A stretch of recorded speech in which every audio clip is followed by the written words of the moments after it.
Olá, nesta primeira aula de Filosofia e História do Pensamento Filosófico, falaremos um pouco sobre os primeiros filósofos gregos, também chamados de pré-socráticos. Vamos ver, por introdução, como surgiu os primeiros pensamentos filosóficos e o que deu origem a esses pensamentos.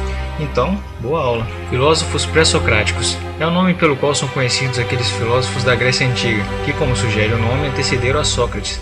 Essa divisão propriamente se dá mais devido ao objeto de sua filosofia em relação à novidade introduzida por Platão, do que a cronológica, vista que temporariamente alguns dos ditos pré-socráticos são contemporâneos a Sócrates, ou mesmo posteriores a ele, como no caso de alguns sofistas. Primeiramente, os pré-socráticos, também chamados naturalistas ou filósofos da natureza, tinham como escopo especulativo o problema cosmológico ou cosmontológico e buscavam o princípio das coisas. Posteriormente, com a questão do princípio fundamental único entrando em crise, surge a sofística e o foco muda do cosmo para o homem e o problema moral. Você encontrará disponível no nosso site os principais filósofos pré-socráticos e suas escolas. Doxografias, a obra de Diales Crans, e os fragmentos. Na atualidade, não é conservada nenhuma obra completa dos filósofos pré-socráticos.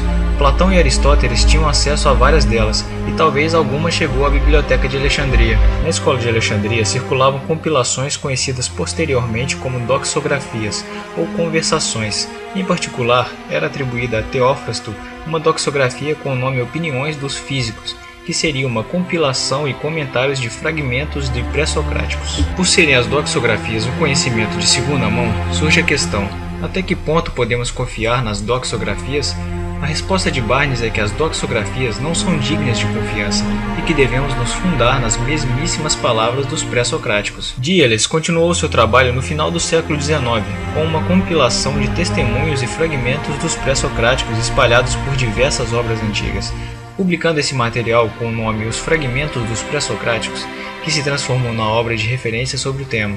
Posteriormente, Walter Crans organizou novas edições desta obra, que passou a ser conhecida como Dias Crans.